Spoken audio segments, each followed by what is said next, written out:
Hey there guys, this is Richard, your host, with another marvelous video. The Homo superiors of Marvel Comics have battled hordes of extremely powerful beings, but no one can come close to the might of the Apocalypse. Apocalypse is counted as one of the first mutants to ever exist in the universe and has proven his mettle multiple times by defeating some of the most powerful mutants without breaking a sweat. However, just like the entire X-Men lore, Apocalypse has a pretty confusing and elaborate life story in the comics. That's why in today's video, we'll explore the entire life of Apocalypse from the comics to the live-action movies and animated shows. So grab a bowl of popcorn and relax, because this is going to be a long journey. But before we get started with the video, we have a very small request for you. If you like our content, subscribe to us and like the video. It might just be a simple click for you, but it means a lot to us. Okay, so let's get started.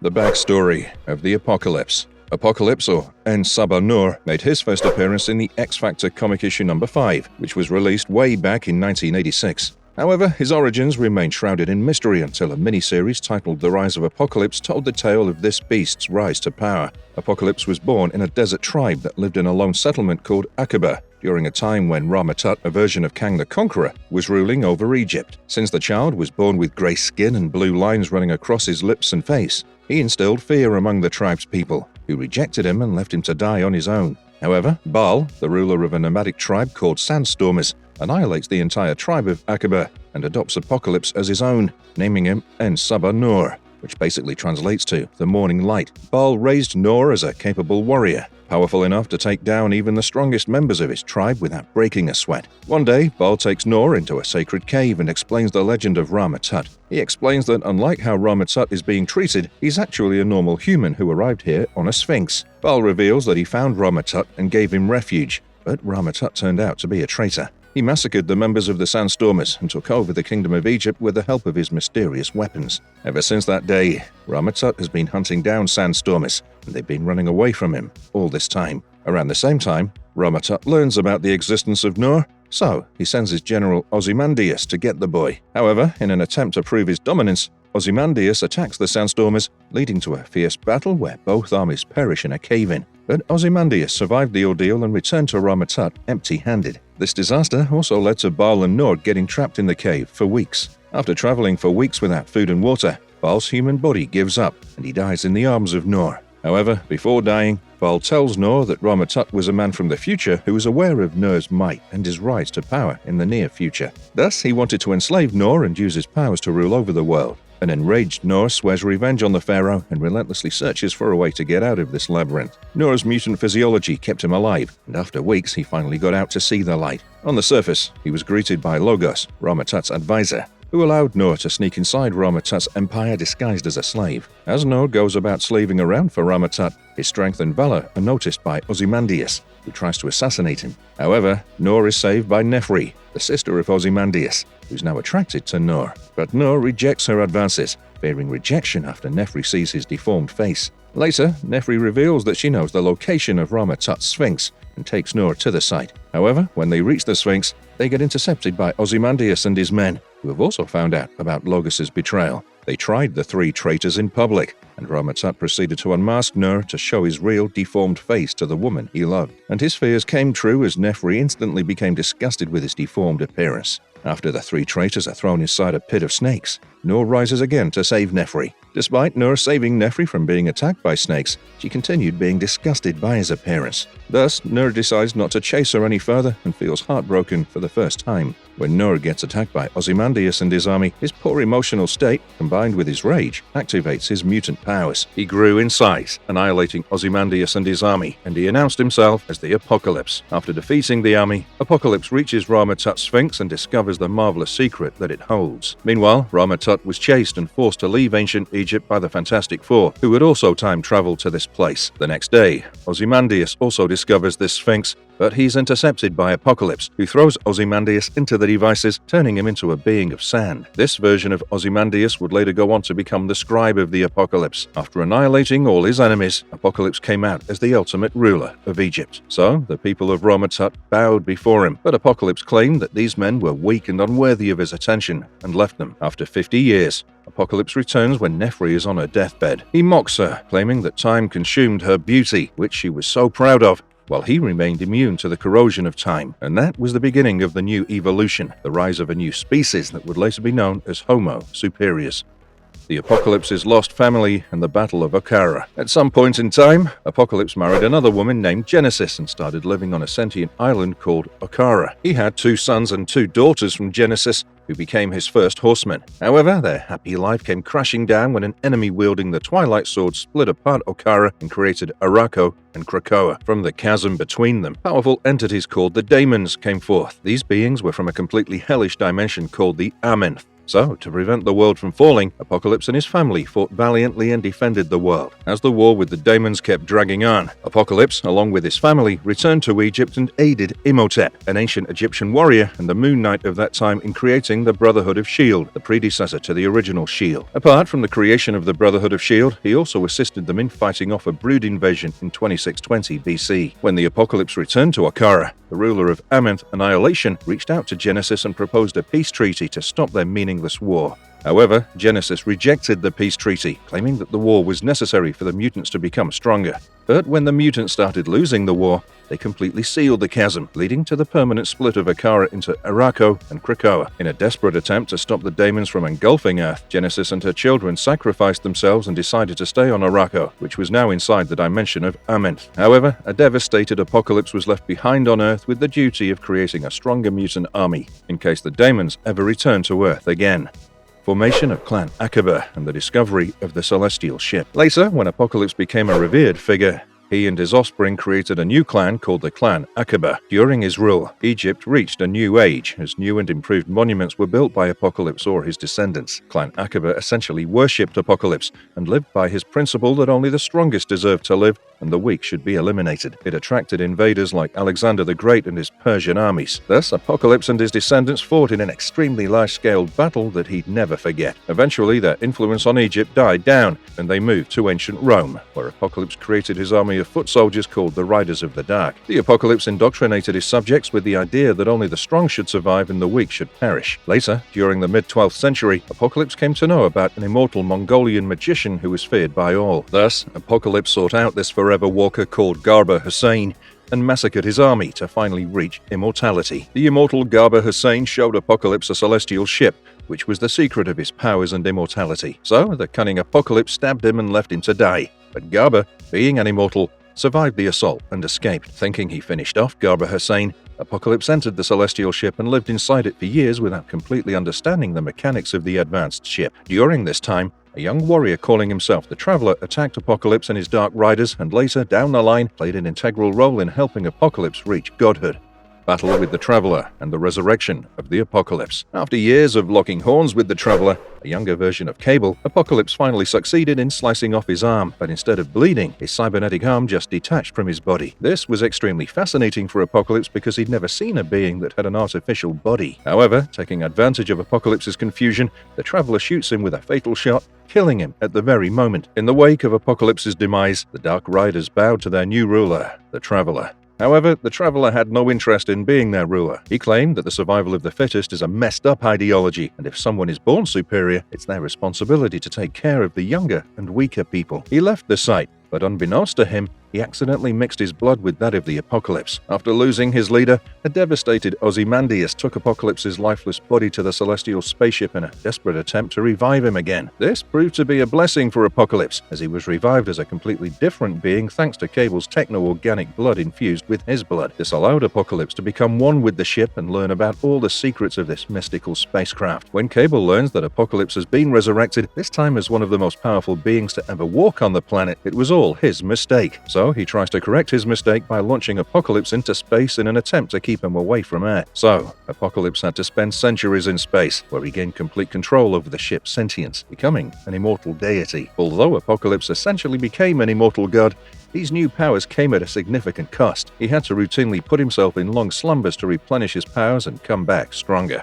The creation of Exodus. Later down the line, in the 12th century, Bennett de Paris, a mutant from France, goes on an expedition to find the fabled Tower of Power. However, the journey was tough, and after battling relentless sandstorms, Paris finally fell to the ground and was about to give up. But before he could give up, he heard the mysterious voice of the Apocalypse calling out to him, offering him the chance to become the strongest of all beings. Enthralled by the offer, Paris said yes, and Apocalypse threw a bunch of trials before him to test his prowess. While clearing the trials, his dormant mutant powers woke up for the first time, and after clearing all the trials, he was transported to Apocalypse's ship, where Apocalypse bestowed his powers upon him, transforming him into Exodus. As Exodus, Hurry carried out all the orders of his master, but when Apocalypse asked him to kill the time traveler Circe and Black Knight, he refused to kill his former comrade and rebelled against his master. Although he was a formidable foe, he was no match for the indomitable might of Apocalypse and lost to him. After Exodus's betrayal, Apocalypse sealed him inside a crypt in the Swiss Alps by putting him in a coma-like state. The birth of a dark covenant. In 1859, a brilliant scientist named Nathaniel Essex became obsessed with Darwin's theory of species and formulated his own theory, which predicted the emergence of Homo superius. However, his theories and experiments were rejected, and he was kicked out of the Royal Society. Descending into madness, he digs out his dead son's grave and tries to experiment with it. Call it fate, but around the same time, some people employed by Essex accidentally woke up Apocalypse from a deep slumber. After waking up from the slumber, Apocalypse is intrigued by Essex's experiments and goes to meet him. After meeting Apocalypse, Essex brings him to the Hellfire Club, where he demonstrates his mutant powers, proving Essex's theory of human evolution to be correct. Amused by Essex's intellect, Apocalypse offers to bestow his powers upon him in return for his servitude. However, Essex hesitated because he had a wife and an unborn child to care for. Meanwhile, Cyclops and Jean Grey were sent back to the past to stop the early rise to power of the Apocalypse. However, their confrontation ended with Scott and Jean's defeat and imprisonment. To end his enemies, Apocalypse employs Essex to create a plague strong enough to kill them both. However, tragedy strikes again, and Essex loses his wife and unborn child. Moreover, Essex's wife, who had seen his hideous experiments, called him sinister before taking her final breaths. With nothing left to lose, a devastated Essex surrenders to the Apocalypse and becomes his servant in exchange for power. Thus, Apocalypse uses his ship's technology to transform Essex into a mutant, and he adopts the name Sinister. Later, ideological disparities emerged between Essex and his master, prompting Sinister to use the plague on Apocalypse. Sinister believed that cruelty without purpose is simply ignorance, and ignorance is the biggest enemy of science. Although Apocalypse was initially affected by the plague, his mutant physiology quickly adapted to it, neutralizing the threat. However, instead of punishing Sinister for his betrayal, Apocalypse applauds him, claiming that his betrayal was a testament to his strength. Since it was time for him to go into hibernation, he left Sinister with the message that when he wakes up again, it'll be the Age of Apocalypse, and Sinister will serve as his servant. Apocalypse vs. Dracula. Years later, in 1897, a new threat named Dracula learns about the clan Akaba and their relationship with Sabar, driven by malice. Dracula launches a deadly assault on clan Akaba, forcing its leaders to awaken the Apocalypse to confront this undying threat. However, after waking up, Nur unleashes his wrath upon his clan members for not having the strength to protect themselves. Around the same time, Dracula transforms members of the clan Akaba into vampires to create an army to combat the Apocalypse and his forces. Thus, Apocalypse teams up with Jack Starsmore, Frederick Slade, and Ozymandias to fight off Dracula and the undead members of clan Akaba. Initially, the battle seemed to be in the favor of the vampires, but Apocalypse decapitated Dracula's head, turning the tide of the battle in their favor. After protecting his clan again, Apocalypse retreats into hibernation to regain his lost strength and wake up during the golden age of mutants. Mr. Sinister's sinister plan to destroy the Apocalypse. Although Apocalypse was in hibernation, Mr. Sinister had no intention to serve the mutant lord upon his awakening, so he devises a sinister plan to create a mutant strong enough to defeat the Apocalypse. Since Sinister was already familiar with the powers of Jean Grey and Cyclops from his early encounter with them in the past, he deduced that their child would also possess incredible powers and might be able to defeat the almighty Apocalypse. So, upon Jean Grey's apparent demise, he clones her, giving rise to Madeline Pryor. Later, he sends Madeline to replace Jean and have a child with Scott Summers, and Madeline gave birth to Scott Summers' child, Nathaniel Summers, who would later go on to become the time-traveling mutant Cable. The Apocalypse's first onslaught, and the formation of the Alliance of Evil. Apocalypse woke up years later, only to discover himself in a new world inhabited by multiple powerful mutants. Thus, he kickstarted his plans for world dominance and created the Alliance of Evil, a new mutant team devoted to his cause. Among them was Michael Nowlan, a mutant with the powers to augment the powers of other mutants. Thus, he kidnaps Nowlan and engineers a device to amplify his alliance's strength. Around the same time, the Mutant Registration Act was passed, which meant that the mutants needed to register themselves with the government, otherwise they'd be hunted down. A covert team called the X Factor was created with the purpose of apprehending unregistered mutants, but secretly, this team was devoted to protecting mutants from harm. One day, they were contacted by Nowlan's distraught wife, who informed them about her husband and the Alliance of Evil. After learning about the Alliance alliance of evil and the Apocalypse, the X-Factor arrives to save Nowlan and his kidnapped wife. However, the rescue attempt ended in the tragic loss of Nowlan's wife. Consumed with sadness and rage, Nowlan sucked away all the powers of the alliance of evil, enabling X-Factor to defeat them. Absorbing such a huge amount of energy proved fatal for Nowlan, and he eventually met his demise. After the alliance of evil was imprisoned, Apocalypse left them to their fate, claiming they were weak and thus unuseful for him.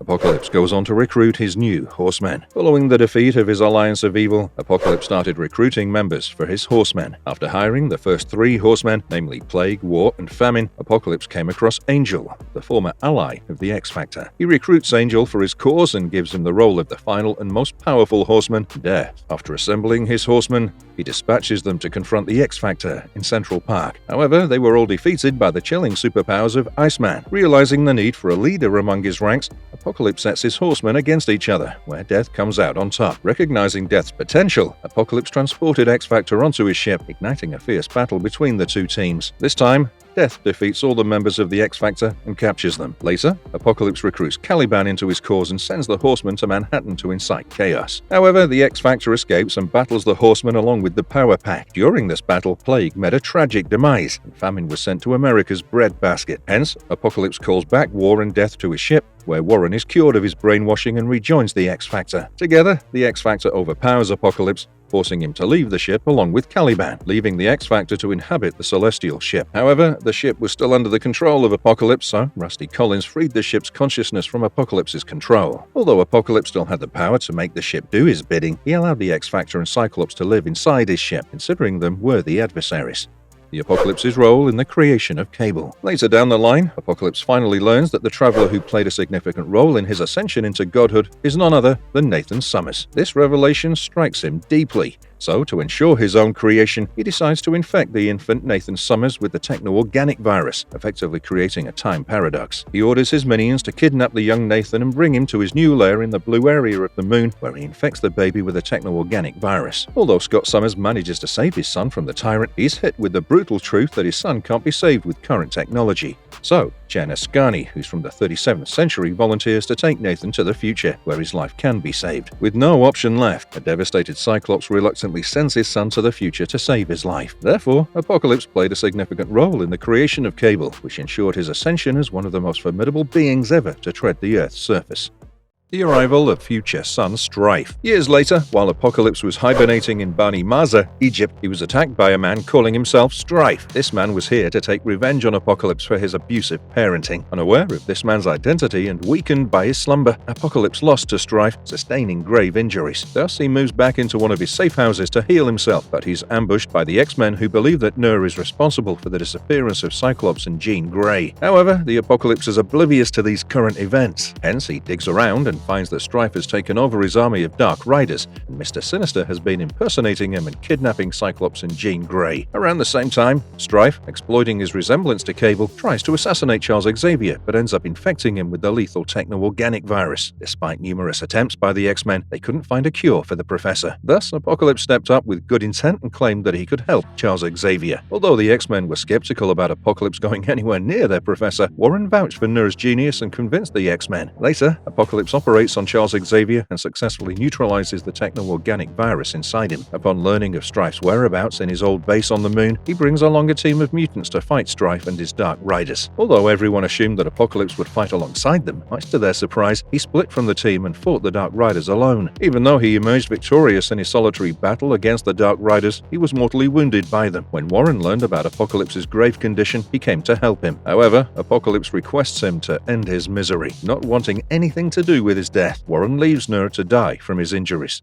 Apocalypse vs. Onslaught and the Power of 12. After a close encounter with death, Apocalypse is saved and put inside a healing slumber by Ozymandias. However, his rest is short-lived as Ozymandias wakes him up to battle Onslaught. Although Apocalypse was prepared for the confrontation, Onslaught managed to slip away from his grasp. Years later, to find himself a new body, Apocalypse decides to capture and siphon out the energies of the 12 most powerful mutants to ever exist. To ensure the success of his plan, he brainwashes Wolverine and turns him into his Horseman of Death. Although Wolverine later broke out of his control control, the damage was already done, as Apocalypse had already captured the 12 mutants required for his body transfer process. His plan was to transfer the energies of the 12 mutants to Nate Gray's body and then take over his body, increasing his powers by 1,000-fold. However, Nate Gray is saved by Cyclops, who merges with Apocalypse, giving birth to a completely new evil entity. Although everyone assumed Cyclops perished during these events, Jean Grey and Cable believed otherwise. Later, Jean Grey and Cable learned about the composite being's presence in Egypt and rushed to confront the malevolent force. Using her telepathic prowess, Jean helped Cyclops break free from the composite being's grasp, leaving Apocalypse trapped in an astral form. Later, Cable deals the finishing blow and ends his reign of terror once and for all.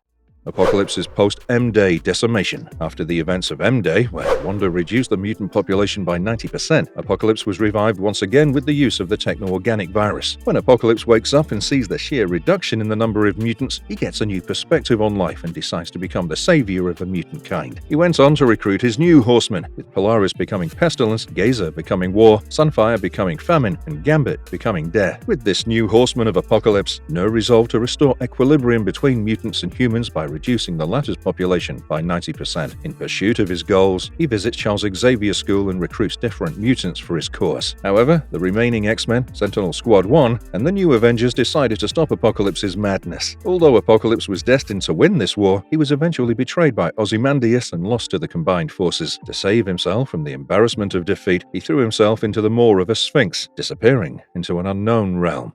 The creation of Evan and Sabar. Following Apocalypse's demise, Ozymandias and Clan Akaba once again tried to resurrect Sabar, this time in the form of a child, devoid of the memories of his dark legacy. They raised the child with the principles of Apocalypse, and to protect him, they also created a team of all the Horsemen and sent them to battle the X-Men. However, with the help of Phantom X, the X-Men managed to defeat the Horsemen and Ozymandias. Upon discovering the existence of the young Apocalypse, the X-Men found themselves torn between mercy and necessity. Should they spare the child, unburdened by the sins of his previous self, or eliminate the threat he might become one day? Amidst the discussion, Phantom X took the hard decision and shot the young Apocalypse with his gun, effectively ending his life. However, he was consumed by guilt, so he decided to clone the young Apocalypse and named him Evan Sabar.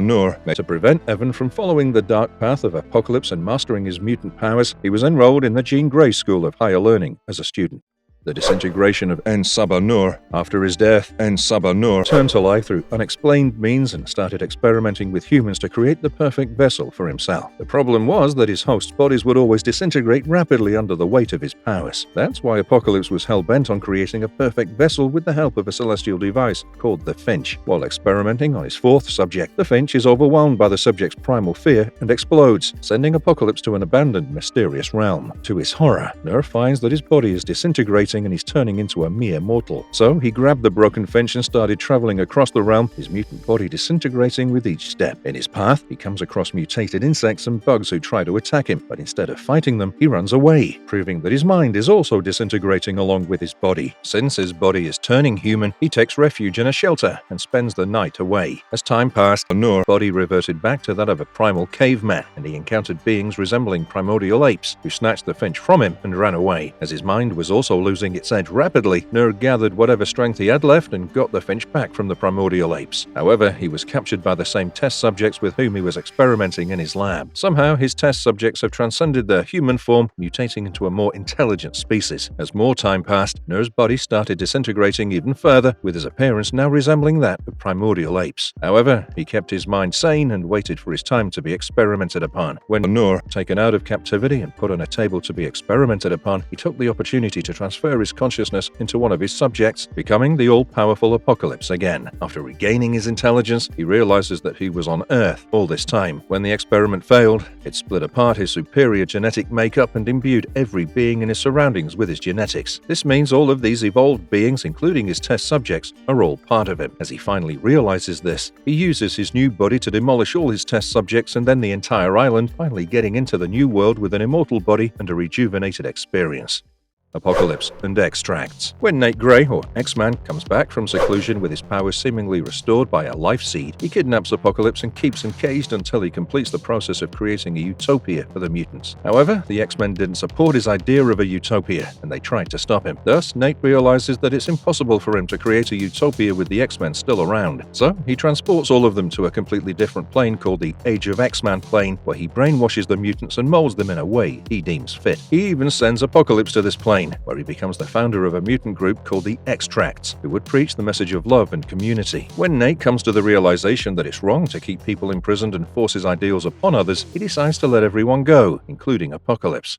Formation of Kcoa and Apocalypse's role in the dawn of X. When the land of Kcoa was established as the new home for the X-Men, Professor X sent out a telepathic message to all the mutants, inviting them to find solace on the island. Thus, Apocalypse travels to Kcoa and makes peace with his former foes. He reveals his long history with the land of Kcoa and praises the X-Men for their commendable job. Recognizing his significance and history with Kcoa, Apocalypse was granted a seat on the Quiet Council alongside Charles Xavier and Magneto. Meanwhile, in Arakko, Apocalypse's kin starts losing their arduous battle with the demons. Therefore, in a desperate attempt to save themselves, they sent the High Summoner back to Earth to bring Apocalypse and Kcoa to their aid. High Summoner, the grandson of Apocalypse, reached Kcoa due to the emergence of Arak Corral and its bonding with Kcoa. He meets Apocalypse and asks for his help in saving the mutants of Arakko. Thus, Apocalypse started preparing to create a passage to Arakko and reunite with his lost family. When a gateway to the other world was created, Apocalypse tried to use the mutant powers from one dimension but was blocked from the other. To unblock the gate, Apocalypse seeks the help of the Braddock siblings,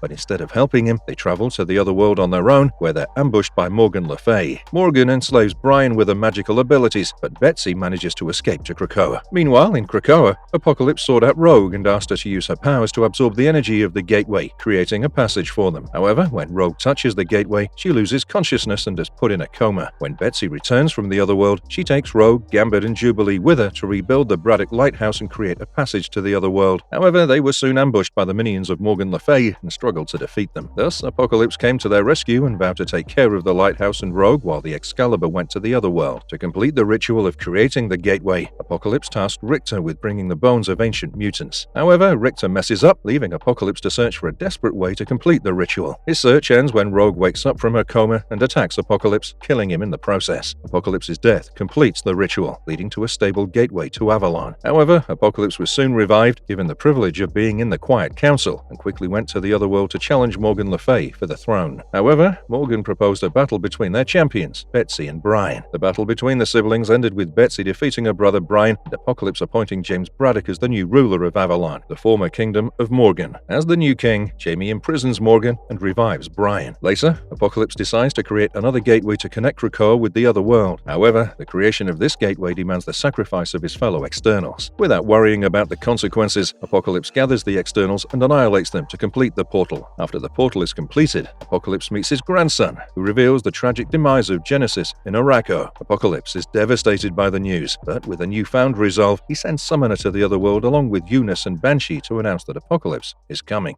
Apocalypse's reunion with his long-lost family, and the Tournament of Swords. Later, the Summoner returned to Kcoa with an injured Banshee, claiming they were ambushed while traversing through the other world. They tried to fight but were overwhelmed by the demons, leading to Eunice being captured by the demons, and he managed to escape with Banshee. So, Apocalypse brought him before the Quiet Council, explaining his creation of the external gate to reunite Kcoa with Arakko. However, Arakko was fallen, and he needs an army to defeat the monsters who once took everything from him. Even after hearing his plea, the Council was not in support of sending anyone through the external gate and wanted to destroy it. But the mutant island Kcoa was in support of the external gate and didn't want it to be closed. Thus, the Council reluctantly allowed Apocalypse and his army of mutants to go through the external gate and rescue Eunice. As Apocalypse ventured through the gate to rescue Eunice, he encountered his long-lost children, whom he had to abandon during Akara's splitting. However, Apocalypse's heartfelt reunion turned sour pretty quickly as his own children turned against him, leaving him gravely injured. Thus, Hank and Richter rush Apocalypse back to Kcoa, but not before he gets shot by a poison arrow, which leaves them on the verge of death. When Apocalypse returns, he's sent to the Healing Gardens to heal his wound. Meanwhile, the mutants' battle with the Horsemen was interrupted by Saturnine, the Queen of Otherworld, who asked both parties to resolve their fight with a Tournament of Swords. Both Arakko and Kcoa mutants agreed to the proposal, and Saturnine told them about the Prophecy of Swords, where each party had to choose 10 sword bearers from their side and find 10 swords to participate in the Tournament of Swords. Since Apocalypse was also one of the sword bearers of Kcoa, after recovering, he went straight to retrieve his sword scarab to prepare for the upcoming battle with Arakko. Later, when the sword bearers of Kcoa reached Starlight Citadel before the beginning of the tournament, Saturnine dropped the bomb on Apocalypse, revealing that he was destined to fight his wife Genesis in the tournament. However, Apocalypse was under the impression that Genesis died a long time ago. Thus, Saturnine revealed that Annihilation, the god of XMan, who's also participating in the tournament, is actually Genesis. Later, Apocalypse watched the Tournament of Swords, and before his battle with Genesis, the scores of both parties were tied. So, it was the battle of Apocalypse and Genesis that would seal the fate fate of Kcoa. During their battle, Genesis initially overpowers Apocalypse and even destroys his sword, but Apocalypse steals Genesis' Twilight Sword and impales her with it. Genesis begs Apocalypse to end her misery, but he can't bring himself to kill his wife. This led to Annihilation taking control of her body and launching his Amenthi army at the Kcoans. To stop Annihilation, Apocalypse pinned down Genesis and tried to reach out to her without any success. In a desperate attempt to save Genesis and Kcoa, Apocalypse tore apart Annihilation's helm from Genesis, saving her in the process. Annihilation now tried to possess Apocalypse's body, but Apocalypse was strong enough to resist his control and surrendered the Amenthi forces on behalf of Annihilation. With no clear victor in the tournament, Saturnine proposed a hostage exchange. Genesis requested Apocalypse's presence in Amenth, while Apocalypse sought the mutant island of Araco and its inhabitants to join Kcoa. Thus, Apocalypse finally succeeds in reuniting the mutant islands of Kcoa and Araco, and is also reunited with his family. As a final act, Saturnine contained Annihilation within a staff and entrusted it to Genesis. Before leaving, Apocalypse told Cyclops to relay the message to Professor and Magneto that they would meet him again.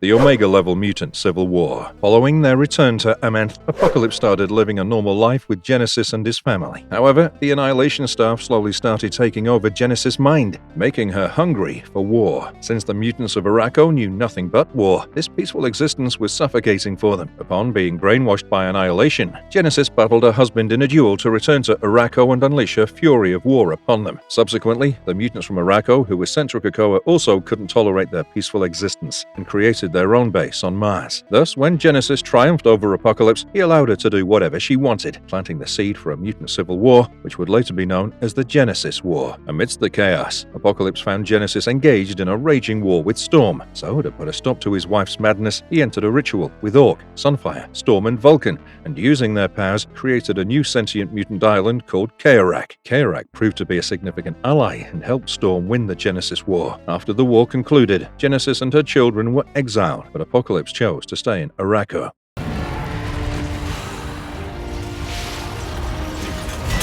The Apocalypse's evolution on the silver screen. Apart from his comic book appearances, Apocalypse has also appeared in the live-action X-Men movie titled X-Men Apocalypse. Much like his comic counterpart, this iteration of Apocalypse was the first mutant, dwelling in the ancient sands of Egypt around 8000 BC. Revered as a deity by the ancient Egyptians, he also had to undergo periodic body transfers to sustain his immortal existence. During one such transferal process, some of his worshippers rebelled against him and decided to kill him in his own pyramid. However, his horsemen protected him by giving him enough time to complete his body transfer process. Despite his horsemen's attempts, Apocalypse is sealed inside the pyramid, coming out of his deep slumber only after a group of Egyptians awakened him in the year 1983. After waking up, Apocalypse was bewildered at the way humanity had developed and started traveling the lands of Kcoa in search of capable warriors to bestow his powers upon. He came across the mutant Aurora, who was a small-time thief, and helped her by killing the people chasing after her. When Aurora took Apocalypse to her home, he touched the television and learned everything he needed to know about human civilization.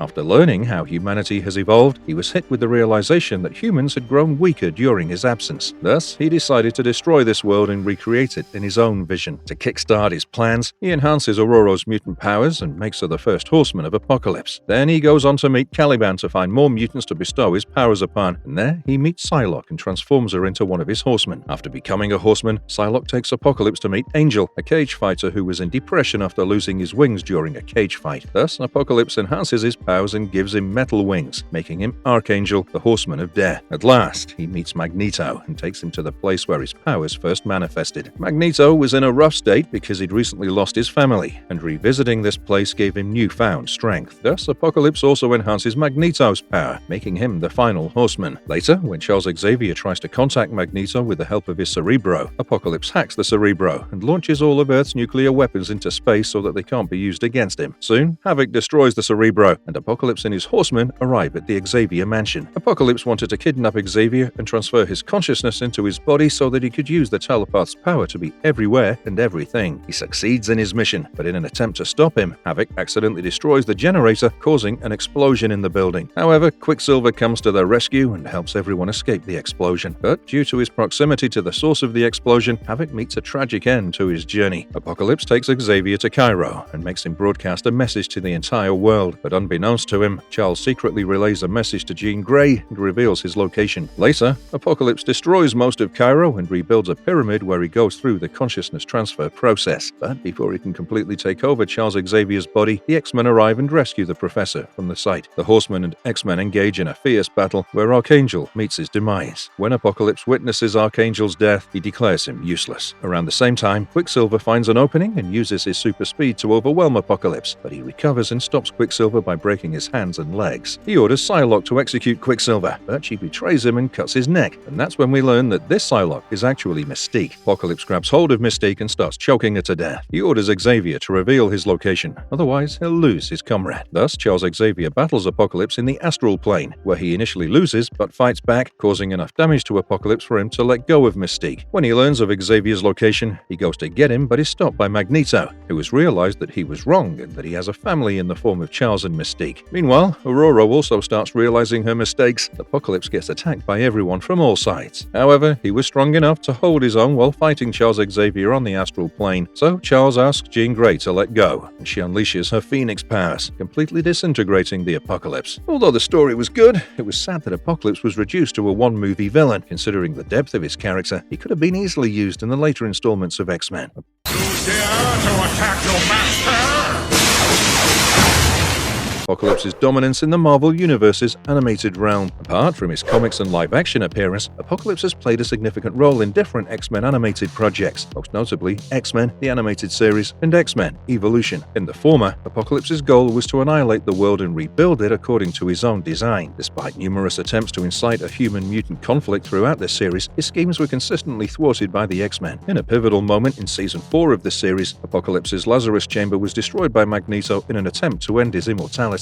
However, Apocalypse sends himself to the axis of time. By the end of the series, he transfers his consciousness into Fabian Cortez's body, essentially reviving him. Conversely, in X-Men Evolution, his origin was pretty similar to his comic book counterpart. In this animated series, it's revealed that he was abandoned by his tribe after his birth and taken in by Baal and his tribe. Baal named him En-Saba-Nur and raised him as his own son. However, after learning about Nur's powers, Ramatut kills Baal and his tribe's people, resulting in Nur awakening his mutant powers and naming himself Apocalypse. He later finds a device called the Eye of Ages, which can essentially transform anyone into a mutant. So he tries to use this device to turn the human population into that of mutants, but he's stopped and sealed away for good. Millennia later, he contacts the mutant named Mesmero and manipulates him into freeing him from his captivity. After Mesmero fulfills his task, Apocalypse finally gets out into the real world. After finding freedom, he merges himself with the vessel's futuristic technology and transforms himself into a godlike being. Later on, he even manages to transform powerful mutants like Magneto, Professor X, Mystique, and Storm into his horsemen and make them do his bidding. However, by the end of the series, he was eventually defeated by the combined efforts of the X-Men, the Brotherhood of Bayville, and S.H.I.E.L.D., who exiled him far from Earth. Marvel's verdict: with the news that mutants are coming to the MCU, there's a high possibility of Apocalypse becoming the big bad of the mutant saga of the MCU. However, there are rumors that Mr. Sinister is going to be the big bad of the mutant saga, but we all know who created Sinister in the comics. So it is possible that Sinister plays the main villain in the first phase of the mutant saga, and later it's revealed that Apocalypse was behind Sinister all this time. This would make for an extremely entertaining ride for the audience. Also, with Mr. Sinister appearing in the X-Men 97 animated series, there's also a possibility that Apocalypse might return to the series because, well, in the 5th season, he was revived in the form of Fabian Cortez. So, the possibilities are endless, but we might have to wait a bit to see this menace on our TV screens or in theaters once again. With that being said, if you like our content, like it and subscribe if you haven't already. Have a good one and be safe. Thanks everyone, and if you liked our content, don't forget to leave a like and subscribe to us if you haven't already. Have a good one and be safe. Thanks everyone.